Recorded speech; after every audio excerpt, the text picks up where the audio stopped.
August 15న మీదును ఇటు పూరి గారి cinema వస్తుంది. చెప్పే కదా ఇందాక. Okay okay. నేను అనేది ఏంటంటే పూరి గారు కనుక ఒకసారి మీకు కాల్ చేసి సినిమా పోస్ట్ పోన్ చేసుకోండి అంటే మీరు చేసుకుంటారా? ఏమండి పూరి గారు కనుక ఒక 2 days అంటే ఒక 2 days 3 days కొద్దిగా పోస్ట్ పోన్ చేసుకోండి సినిమా అంటే మీరు చేసుకుంటారా? పూరి గారితో మీకున్న రిలేషన్ కంటే నాకున్న రిలేషన్ ఎక్కువ అండి.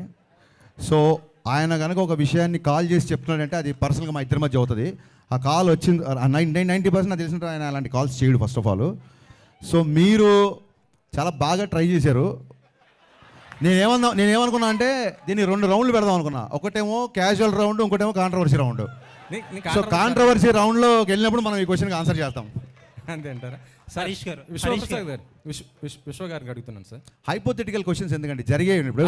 అది ఆయన చేసిన తర్వాత కనుక మేము ఏమైనా చేయకపోతే అలా అనవచ్చు. ఆయన్ని కాల్ చేస్తాడా అని అంత పెద్ద డైరెక్టర్ని మీరు పోస్ట్ పోన్ చేసుకుని ఆయన అడుగుతాడా? మీరు ఆయన అవమానించినట్టు కదా ఇలా క్వశ్చన్ వేస్తారు. నేను ఆయన అవమానించలేదు సార్. అంటే ఇంటర్నల్గా జరుగుతుంటాయి కదా సార్ మన సినిమాల గురించి. అడగద్దండి, తప్పు. నన్ను అడగండి.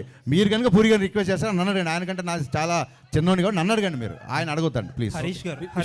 విశ్వప్రసాద్ గారు ఒక్క నిమిషం సార్. విశ్వ గారు సినిమా గురించి, బిజినెస్ గురించి నిన్న ఒక ట్వీట్ చేశారు కదా.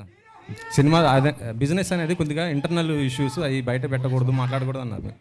మీ నైజాం రైట్స్ వాటి గురించి పెట్టారు కదా మీరు. అంటే నాకు వచ్చింది సార్. కానీ ఈ మధ్యలో జర్నలిజం ఇన్వెస్టిగేటివ్ జర్నలిజం అయిపోయిందండి.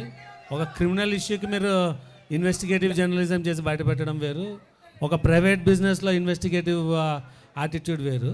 సో అలాంటివి చేయొద్దని పెట్టినానండి. అంటే నేను అనేది ఏంటంటే ప్రతి ఒక్కరు కూడా సినిమా రిలీజ్ అయిన తర్వాత కలెక్షన్స్ ఏమంటే చెప్పేస్తున్నారు, పెడుతున్నారు. మా సినిమా ఇన్ని కోట్లు కలెక్ట్ చేసింది అనేసి. మొన్న కల్కి ప్రభాస్ గారే దాదాపు 1100 కోట్లు వసూలు చేసిందని ఆయన గర్వంగా చెప్పారు కదా. అది పబ్లిక్ ఇన్ఫర్మేషన్ అండి. అదే సార్, అంటే మా డీల్ గురించి పెడుతున్నారు. మా డీల్ తెలియదు కదా మీకు. డీల్ గురించి కదా సార్, బిజినెస్ గురించి చెప్పుకోవచ్చు. మీరు మా బిజినెస్ ఇంకా మేము ఏ రేటు క్లోజ్ చేసామో తెలియదు, ఏ ఏరియా క్లోజ్ చేసామో తెలియదు, మేము ఎంత చేయాలనుకున్నామో చెప్పకూడదు కదా. ట్రాన్సాక్షన్ ఇద్దరి మధ్య జరిగినప్పుడు ఒక్కళ్ళ ఇన్ఫర్మేషనే పెట్టొద్దు అనేది, అంత తప్ప మీరు ఎందుకు పెట్టారని క్వశ్చన్ చేయాలి. మళ్ళీ ట్వీట్ చదవండి. మీరు ఎందుకు పెట్టారని అడగట్లా. అండ్ మీరు అన్నారు ప్రొడ్యూసర్స్ కలెక్షన్ చెప్తున్నారు, అది పార్ట్ ఆఫ్ పబ్లిసిటీ. పోస్టర్ మీద వేస్తున్నారు. అది ఈయన ఏమన్నా పెద్ద మాకు పోస్టేజ్ చేశాడా, ఇంత కంపేర్ ఫ్యాన్సీ రేట్ అని వేయలేదు కదా. సో ఇద్దరి మధ్య ట్రాన్సాక్షన్ జరిగినప్పుడు ఒక్కళ్ళ మాటని ఎందుకు గట్టిగా పట్టుకుంటారు అన్నది అక్కడ రైజ్ లీక్ చేసినందుకు కాదు మ్యాటర్ అక్కడ. హరీష్ గారు